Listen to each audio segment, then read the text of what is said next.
Hello guys, espero que estejam todos bem. É um prazer estar contribuindo mais uma vez para a aprendizagem de língua inglesa de vocês. Apesar de estar passando por toda essa situação, nós temos que estudar, né? Manter a nossa aprendizagem aí evoluindo. E essa aula é a nossa aula de número 2, né? O WhatsApp está aí embaixo para que vocês possam enviar as dúvidas e a gente possa esclarecer sobre o assunto. E hoje nós vamos dar continuidade, ok? Na aula passada, nós aprendemos que o Present Perfect pode ser usado para falar de uma ação que você começou lá no passado e que você não acabou ainda. Nós utilizamos duas palavrinhas para determinar esse contexto. A palavrinha since, que significa desde, você usa quando você sabe o momento que você começou a ação lá no passado, ou a palavrinha for, quando você não tiver certeza do momento que começou a ação, você tem noção do período, aí você usa a palavrinha for para falar desse período, né? Vamos a alguns exemplos aí. I have driven since 2010. Eu tenho dirigido desde 2010. Vejam que eu usei since porque eu sei que eu comecei a dirigir em 2010. Mas se eu não tivesse certeza que eu comecei exatamente em 2010, aí eu tenho noção do período, que foi aproximadamente 10 anos. Aí eu uso for. I have driven for 10 years. Eu tenho dirigido por 10 anos. Esse foi o contexto da aula anterior. Coloquei esse exemplo aí apenas para a gente relembrar. E agora a gente vai ver aí alguns contextos diferentes. Eu trouxe mais 3 diferentes. E coloquei os 3 contextos juntos porque você já tem noção da estrutura, já sabe que o Present Perfect é formado por sujeito, o verbo auxiliar have, mais o verbo principal no particípio. Vocês também já sabem formar uma frase interrogativa, uma frase afirmativa e uma frase negativa, né? Essas palavrinhas que a gente vai ver agora, esses novos contextos, o que vai mudar de um para o outro é o uso de uma palavrinha que vai aparecer aí, que vai determinar esse contexto. Vocês viram no contexto anterior, since, for, e agora vamos conhecer algumas palavrinhas novas. O primeiro contexto de hoje é para falar de experiências, ou seja, algo que aconteceu com você, ou que você fez uma vez ou outra na vida, certo? Que marcou, trouxe de certa forma algum aprendizado. Eu tenho visto até alguns alunos aí nas redes sociais com algumas enquetes, né? Perguntando, você já fez isso? Aí as pessoas respondem, eu já, eu nunca. Então, nesse primeiro contexto de hoje, nós vamos trabalhar com essas duas palavrinhas, never, né, que significa nunca, e ever, que significa já. Vamos ao exemplo.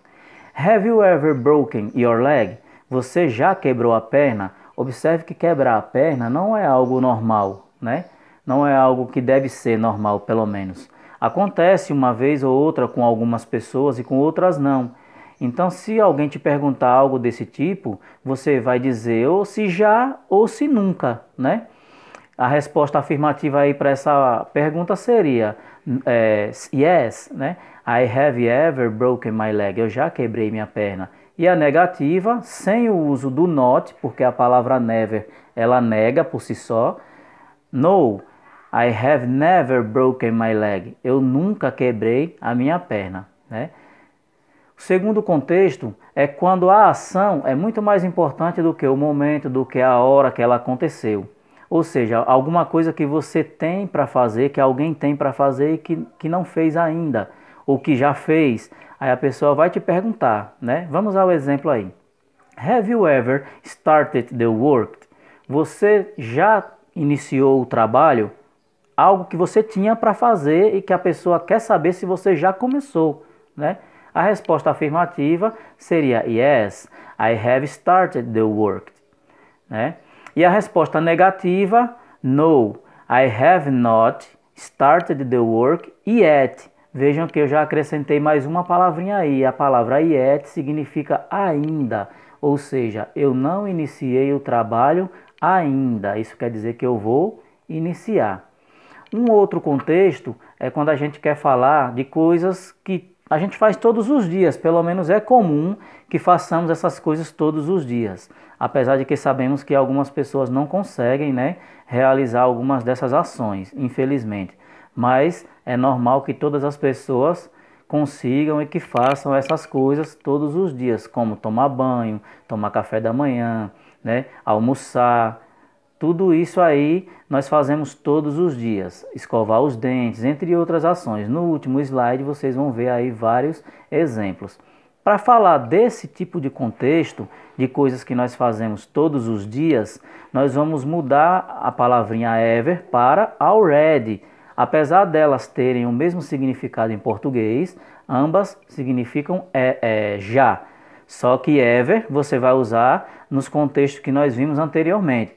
E already você vai usar especificamente para falar de coisas que nós fazemos todos os dias. Aí vejamos o exemplo aí, por exemplo. Have you already had lunch? Você já almoçou? Veja que é uma coisa comum, né, que façamos todos os dias. Se você já tiver almoçado, você vai dizer yes, I have already had lunch. Eu já almocei. Se você não almoçou ainda, aí você não vai usar mais o already. Você vai dizer I have not had lunch yet. Eu não almocei ainda. Isso quer dizer que você ainda vai almoçar. Vamos ver aí alguns exemplos de verbos, né? Eu coloquei no infinitivo, usei o have breakfast, tomar café da manhã, have snack, lanchar, have lunch, almoçar. Vejam que o lunch, ele é uma false friend, né? Parece ser lanche, mas não é lanche. É almoçar, certo? Have dinner, que é o jantar. Have a shower, que é o tomar banho. E aí vocês vão ver vários exemplos, né, de verbos lá na lista de verbos que vocês têm lá no final do livro, que expressam coisas que vocês fazem todos os dias, certo? Vejam que eu coloquei aí o particípio de have, porque é só ele que muda, não muda a estrutura toda. Por exemplo, have breakfast, vai ficar had breakfast no particípio. Eu só mudei só o have, eu não mudei a palavra que vem logo a seguir, ok? Façam uma boa atividade, tenham uma ótima semana e até a próxima.